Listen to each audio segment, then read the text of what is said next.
আসসালামু আলাইকুম। হাসান বসরি রহমতুল্লাহ তাবিগণের মধ্যে অন্যতম শ্রেষ্ঠ মুহাদ্দিস, ফকিহ, মুজাহিদ, ওয়াইজ ও সংসার থেকে বুজুর্গ ছিলেন। তিনি ছিলেন একজন প্রখ্যাত মুসলিম ধর্মতাত্ত্বিক। হাদিস ও ফিকহ শিক্ষাদানের পাশাপাশি জাগতিক লোভ লালসার বিরুদ্ধে জীবনকে আল্লাহর ভালোবাসা ও আখিরাত কেন্দ্রিক করার জন্য ওয়াজ করতেন। সঙ্গীগণের সাথে বসে আখিরাতের কথা স্মরণ করে আল্লাহর প্রেমে ও আল্লাহর ভয়ে কাটাকাটি করতেন। তার এ সকল মজলিসের বিশেষ প্রভাব ছিল সে যুগের মানুষদের মধ্যে। পরবর্তী যুগের অধিকাংশ সুফি দরবেশ তার প্রেরণায় উদ্বুদ্ধ হয়েছেন এবং তার থেকে শিক্ষা নিয়েছেন। জন্ম ও প্রাথমিক জীবন। হাসান বসরি রহমতুল্লাহ 642 খ্রিস্টাব্দে মদিনায় জন্মগ্রহণ করেন। তার মা খায়রা হজরত মোহাম্মদ সাল্লাল্লাহু আলাইহি ওয়াসাল্লামের স্ত্রী উম্মে সালামার একজন দাসী ছিলেন। তিনি বড় হয়েছিলেন উম্মে সালামার তত্ত্বাবধানে। অন্যদিকে তার পিতা পেরুজ ছিলেন একজন পারস্য দাস। হাসান বসরি বাল্যকালে মদিনায় বেড়ে ওঠেন। সিফিনের যুদ্ধের পর তার পরিবার বসরায় স্থানান্তরিত হয়। হাসান বসরি অনেক সাহাবীর সাথে সাক্ষাৎ করেছিলেন। বলা হয় যে বদরের যুদ্ধে সৈনিক হিসেবে অংশগ্রহণকারী 70 জন সাহাবীর সাথে তিনি সাক্ষাৎ করেছিলেন। তার মা তাকে তার জন্মের পর খলিফা হজরত উমর রাদিয়াল্লাহু আনহুর কাছে নিয়ে গিয়েছিলেন, যিনি তাকে এই দোয়া করেছিলেন, হে আল্লাহ, দয়া করে তাকে ইমানে জ্ঞানী এবং সকল মানুষের কাছে প্রিয় করে তুলুন। হজরত উমর রাদিয়াল্লাহু আনহু নিজ হাতে তাকে তাহনিক করিয়েছেন, অর্থাৎ খেজুর চিবিয়ে লালা তালুদে লাগিয়েছেন। বড় হওয়ার সাথে সাথে হাসান হজরত মোহাম্মদ সাল্লাল্লাহু আলাইহি ওয়াসাল্লামের আদর্শের প্রতি তার আপোষহীন বিশ্বস্ততার জন্য ব্যাপকভাবে প্রশংসিত হতে থাকেন। কিছু বৈশিষ্ট্যের কারণে হাসান বসরিকে সমসাময়িকদের কেউ কেউ সেই সময়ের একজন আবদাল হিসেবে চিহ্নিত করেছিলেন। কর্মজীবন। যুবক বয়সে হাসান বসরি পূর্ব ইরানে বিজয় অভিযানে অংশ নিয়েছিলেন। তিনি একজন রত্ন ব্যবসায়ী হিসেবে কাজ শুরু করেছিলেন। ব্যবসায়িক ও সামরিক জীবন ত্যাগ করে তিনি একজন সংসার থেকে বিখ্যাত বুজুর্গে পরিণত হন। তিনি ইরাকের গভর্নরদের নীতির সমালোচনা করতে শুরু করেছিলেন। তাই হাজ্জাজের রাজত্বকালে তাকে জীবনের নিরাপত্তার জন্য পালিয়ে যেতে হয়েছিল।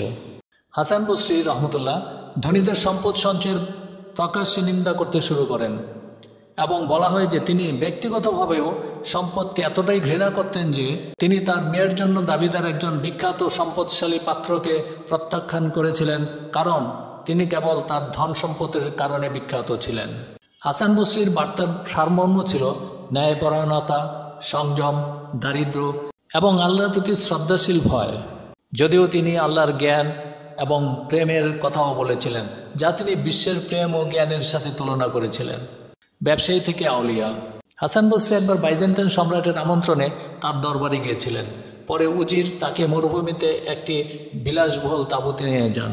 সেখানে দেখতে পান এক বিশাল সেনাবাহিনী, 400 পণ্ডিত, প্রবীণ এবং 400 সুন্দরী দাসী।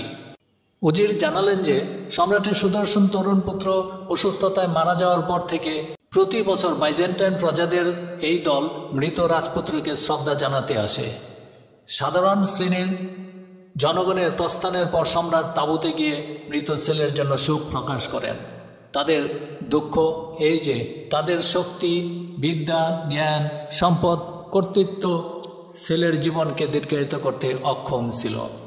এই ঘটনায় হাসান তার মৃত্যু সম্পর্কে সর্বদা সচেতন থাকার প্রয়োজনীয়তা অনুভব করেন এবং তিনি একজন সমৃদ্ধশালী ব্যবসায়ী থেকে বিশ্বত্যাগী তপস্বীতে রূপান্তরিত হয়ে পড়েন। চারিত্রিক বৈশিষ্ট্য। বিভিন্ন ঐতিহাসিক সূত্র অনুসারে বলা হয় যে হাসান বসরি সমসাময়িকদের কাছে তার সুন্দর চেহারার জন্য প্রশংসিত ছিলেন। কেউ কেউ দাবি করেছেন যে তার নীল চোখ ছিল। একটি প্রাচীন ঐতিহ্য অনুযায়ী ঈদের দিন একদল মহিলা বেরিয়ে লোকদের দিকে তাকিয়ে ঘুরে বেড়াতেন। তাদের জিজ্ঞাসা করা হয়েছিল, আজ তোমরা সবচেয়ে সুন্দর ব্যক্তিকে দেখেছ? তারা উত্তর দিয়েছিল, দেখেছি, একজন শিক্ষক যার কালো পাগড়ি ছিল। তারা আল হাসান আল বসরির কথাই বলেছিল। তার ব্যক্তিত্ব সম্পর্কে বলা হয় যে হাসান বসরি পাপের জন্য অনুতপ্ত হয়ে প্রচুর কাঁদতেন। একটি বর্ণনায় বলা হয়েছে যে একদিন তিনি ছাদে প্রার্থনা করার সময় এত বেশি কেঁদেছিলেন যে তার অশ্রু একজন পথচারীর উপর পড়েছিল। যিনি জিজ্ঞাসা করেছিলেন, এ পানি পরিষ্কার কিনা? হাসান বসরি তৎক্ষণাৎ নিচের লোকটিকে ডেকে বললেন, এটা পরিষ্কার নয়, কারণ এগুলো পাপীর অশ্রু। তিনি পথচারীকে অবিলম্বে ধুয়ে ফেলার পরামর্শ দিলেন। আমল করে উপদেশ। একবার হাসান বসরি রহমতুল্লাহের নিকট জনৈক ব্যক্তি এসে বলল, জনাব, আপনি যদি গোলাম আজাদ করার ফজিলত সম্পর্কে খুতবায় বলতেন। তিনি বলেন, ইনশাল্লাহ আমি তা করব। জুম্মার দিন হাসান বসরি রহমতুল্লাহ মিম্বরে উঠলেন, গোলাম আজাদ করার সম্পর্কে কোনো কিছুই বললেন না।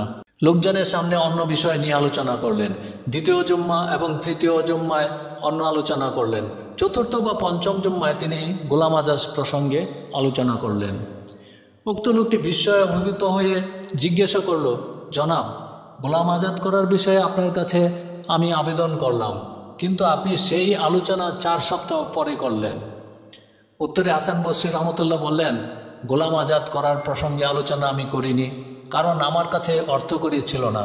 আমার হাতে টাকা পয়সা আসার পর আমি বাজারে গিয়েছি এবং গোলাম ক্রয় করে আজাদ করেছি। এরপর আমার জন্য ওয়াজে উপদেশ দেওয়া বৈধ হয়েছে, কারণ আমি যদি কৃতদাস মুক্ত না করে ওয়াজ করতাম তাহলে তো আমি তাদের অন্তর্ভুক্ত হয়ে যেতাম যারা আমল না করে বলে বেড়ায়। পবিত্র কোরআনে আল্লাহ তাআলা এমন লোকদের নিন্দা করেছেন যারা বলে বেড়ায় কিন্তু আমল করে না। সূরা সাফ আয়াত 2, হে মুমিনগণ, তোমরা যা করো না তা তোমরা কেন বলো? 4 সমস্যার অভিনব সমাধান। প্রখ্যাত তাবি হাসান বসরি রহমতুল্লাহ একদিন তার মজলিসে বসে আছেন। এক লোক এসে নিজের অভাব অনটনের কথা বলল তার কাছে। হাসান বসরি রহমতুল্লাহ বললেন, বেশি বেশি ইস্তিগফার করো। কিছুক্ষণ পর দ্বিতীয় আরেক ব্যক্তি এসে বলল, আমার ফসলি জমি শুকিয়ে যাচ্ছে বৃষ্টির অভাবে, আমাকে একটা আমল বাতলে দিন। তাকেও তিনি বললেন, বেশি বেশি ইস্তিগফার করো। কিছুক্ষণ পর আরেকজন এসে বলল, অনেক চেষ্টা করেও আমার সন্তান হচ্ছে না, কি করা যায় হুজুর? তাকেও বললেন, বেশি বেশি ইস্তিগফার করো। এরপর চতুর্থবার আরেক লোক এসে বলল, দেশ দুর্ভিক্ষের কবলে, এখন আমরা কি করতে পারি? হাসান বসরি রহমতুল্লাহ বললেন, বেশি বেশি ইস্তিগফার করো। পাশেই বসেছিল হাসান বসরি রহমতুল্লাহের এক শিষ্য। এতক্ষণ সে 4 জনকে দেওয়া উস্তাদের সমাধান শুনেছিল। প্রত্যেককে একই সমাধান দিতে দেখে সে অবাক। জিজ্ঞেস করল, শাইখ, আপনি ভিন্ন ভিন্ন 4টি সমস্যার একটি মাত্র সমাধান দিলেন যে, এর রহস্য কি? হাসান বসরি রহমতুল্লাহ বললেন, এই সমাধান তো আমি দিইনি, খোদ আল্লাহ তাআলা দিয়েছেন। এরপর তিনি কয়েকটি আয়াত তিলাওয়াত করলেন। অর্থ, তোমরা তোমাদের প্রভুর কাছে ক্ষমা চাও, নিশ্চয়ই তিনি পরম ক্ষমাশীল। তাহলে তিনি তোমাদের জন্য আকাশ থেকে প্রচুর বৃষ্টি বর্ষণ করবেন, তোমাদের ধন সম্পদ ও সন্তানাদি বাড়িয়ে দেবেন, তোমাদের জন্য বাগান সৃষ্টি করবেন এবং তোমাদের জন্য নদী নালা প্রবাহিত করবেন। সূরা নূহ আয়াত 10, 11, 12। মৃত্যু। হাসান বসরি রহমতুল্লাহ 15 অক্টোবর 728 খ্রিস্টাব্দে বসরায় ইন্তেকাল করেন।